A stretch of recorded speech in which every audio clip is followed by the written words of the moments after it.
പിതാവിന്റെയും പുത്രന്റെയും പരിശുദ്ധാത്മാവിന്റെയും നാമത്തിൽ ആമേൻ. എന്റെ പ്രിയപ്പെട്ടവരെ, ഇന്ന് ജൂലൈ 14 തീയതി ചൊവ്വാഴ്ച.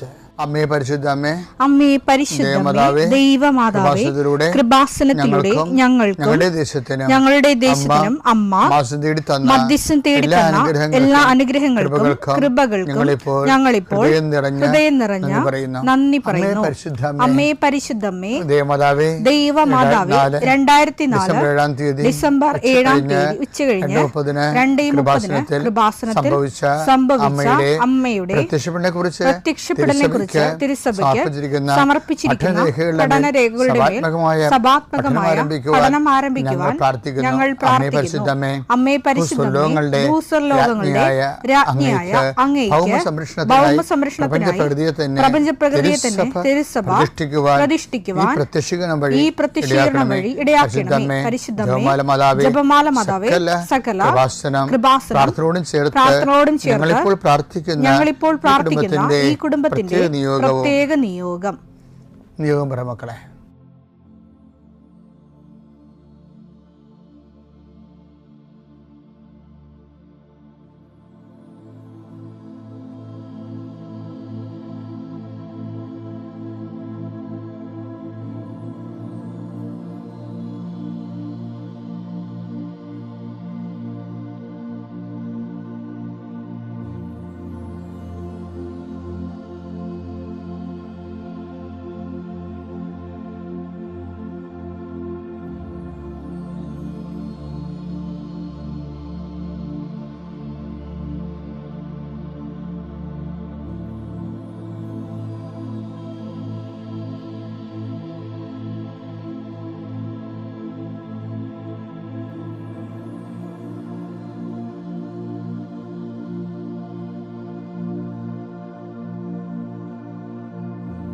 അമ്മയുടെ പ്രത്യക്ഷീകരണത്തിന്റെ ഈ അനുഗ്രഹവേളയിൽ ഞങ്ങൾക്ക് സാധിച്ചു തരുവാൻ കനിയണമേ. ആമേൻ. വിശ്വാസ പ്രമാണം. സർവശക്തനായ പിതാവും ആകാശത്തിന്റെയും ഭൂമിയുടെയും സൃഷ്ടാവുമായ ദൈവത്തിൽ ഞാൻ വിശ്വസിക്കുന്നു. അവിടുത്തെ ഏകപുത്രനും ഞങ്ങളുടെ കർത്താവുമായ ഈശോമിശിഹായിലും ഞാൻ വിശ്വസിക്കുന്നു.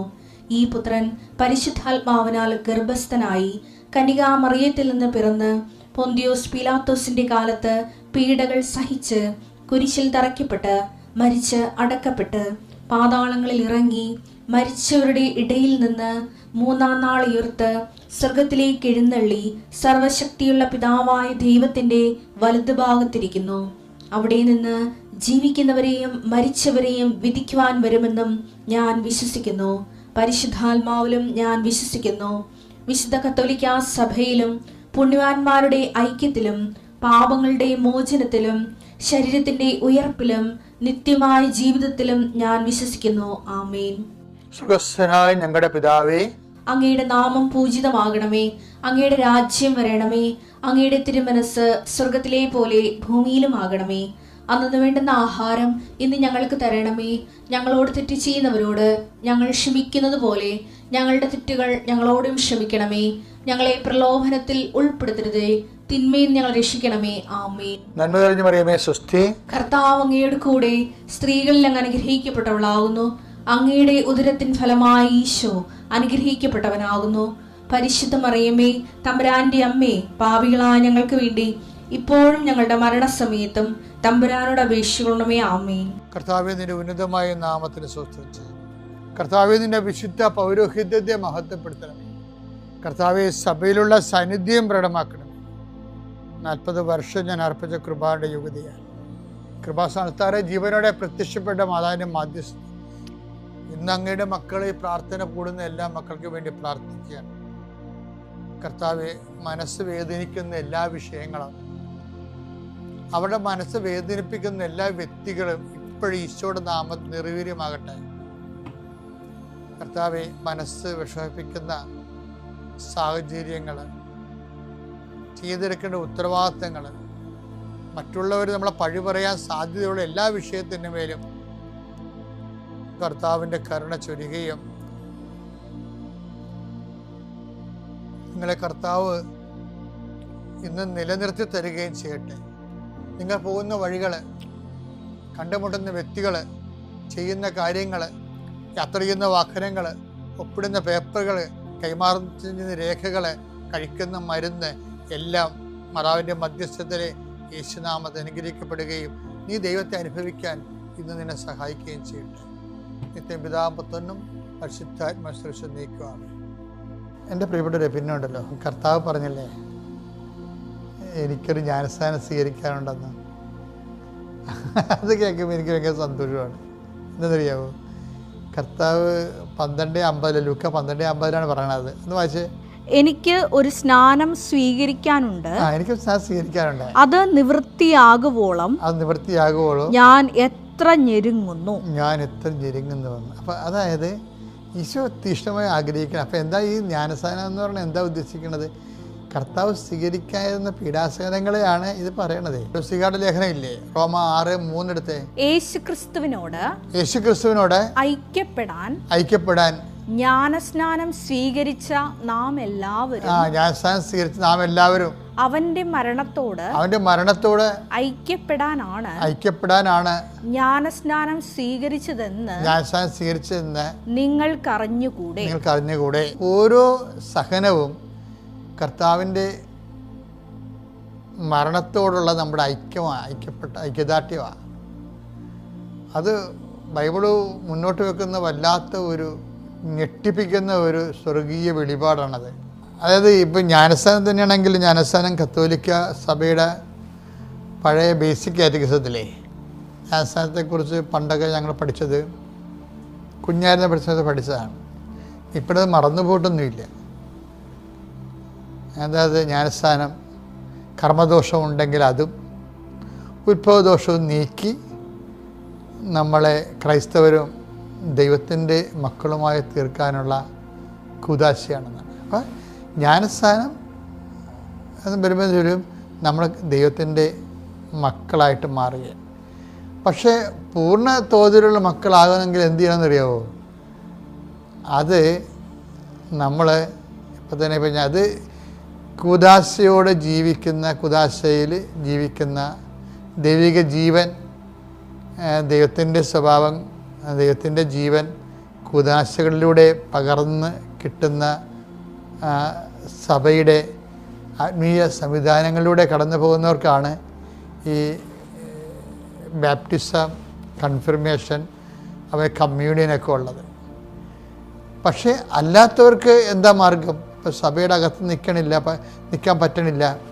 പക്ഷെ അവർക്ക് ക്രിസ്തുവിനെ അറിയണം, ക്രിസ്തുവിൽ ജീവിക്കണം, ക്രിസ്തുവിലുള്ള രക്ഷ നേടണം എന്നൊക്കെ അവർ തീവ്രമായി അഭിലഷിച്ചാൽ ബൈബിൾ അവർക്ക് വേറെ ഒരു വിഭവമാണ് വിളമ്പണത്. അതെത്രയാണെന്നറിയാം. പക്ഷെ അതിനകത്ത് ഇതുപോലെ ഈ കമ്മ്യൂണിയനും ഒന്നും വരത്തില്ല. കമ്മ്യൂണിയൻ കൺഫർമേഷൻ പരിശുദ്ധാത്മാവിലുള്ള അപ്പോസ്തലിക് സ്ഥിരീകരണമാണത് കൺഫർമേഷൻ എന്ന് പറയുന്നത്. പിന്നെ കമ്മ്യൂണിയൻ കർത്താവിനെ പങ്കുവെച്ച്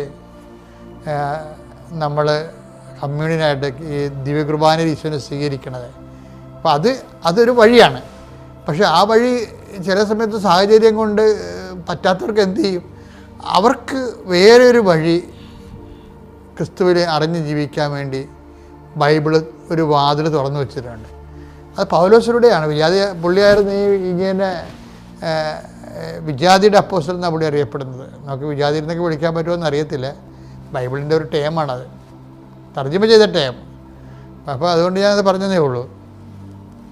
അപ്പോൾ പുറജാതിക്കാരെന്നാണ് പൊതുവെ ചില ബൈബിൾ എഴുതിയിരിക്കുന്നത്. ക്രിസ്തുവിൻ്റെ വിശ്വാസത്തിന് പാരമ്പര്യ വിശ്വാസത്തിന് പുറത്തുള്ളവർ, പാരമ്പര്യ വിശ്വാസത്തിന് പുറത്ത് ജനിച്ചു പോയവർ, അവർക്ക് എങ്ങനെയാണ് ക്രിസ്തുവിൽ എന്തുമാത്രം ആൾക്കാരാണത് അറിഞ്ഞിരിക്കണത്? അവർക്ക് കർത്താവിൻ്റെ വചനം വേറൊരു വാതിൽ തുറന്നു വെച്ചിട്ടുണ്ട്. അതാണെന്നറിയാമോ? അത് എഫേസ്യൻസ് വായെടുത്ത് 1:13-14 രക്ഷയുടെ സദ്വാർത്തയായ അതെ കേട്ടോ, രക്ഷയുടെ സദ്വാർത്തയായ സത്യത്തിന്റെ വചനം ശ്രവിക്കുകയും അവനിൽ വിശ്വസിക്കുകയും ചെയ്ത നിങ്ങളും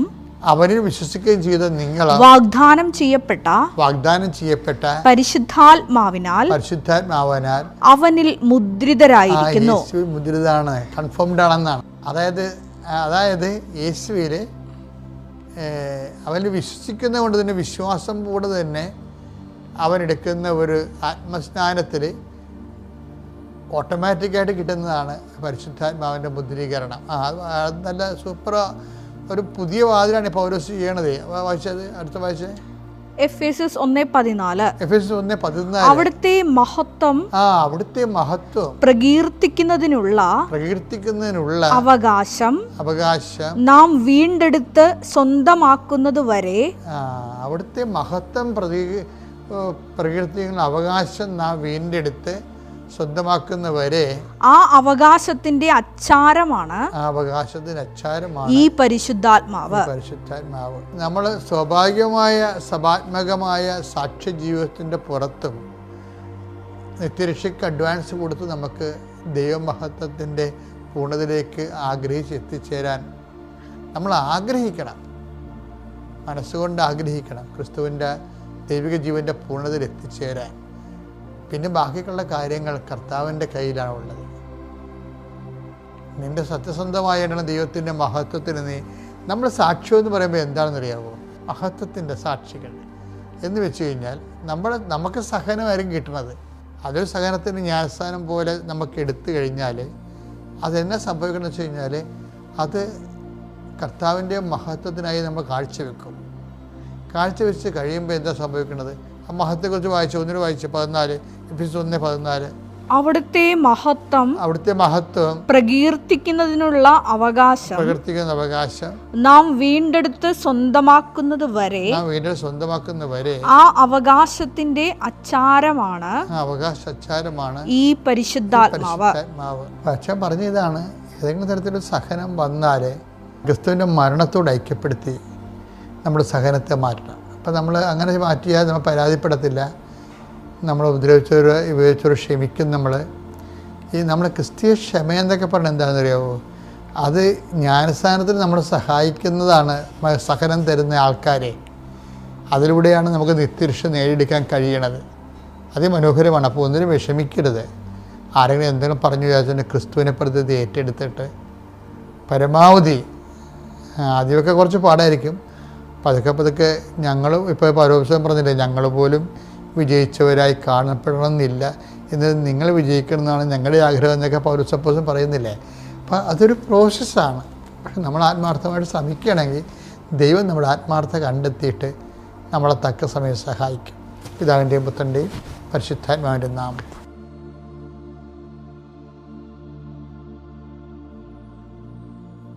അത്യപൂർവ ദൈവാനുഭവങ്ങൾ ഇനി നിങ്ങൾക്കും സ്വന്തം. ഈ യൂട്യൂബ് ചാനൽ ഇതുവരെ സബ്സ്ക്രൈബ് ചെയ്തിട്ടില്ലെങ്കിൽ ഇപ്പോൾ തന്നെ സബ്സ്ക്രൈബ് ചെയ്യുക. ഈ വീഡിയോ ഇപ്പോൾ തന്നെ നിങ്ങളുടെ സുഹൃത്തുക്കൾക്ക് ഷെയർ ചെയ്തുകൊണ്ട് കർത്താവിൻ്റെ പ്രേക്ഷിതരാകുക.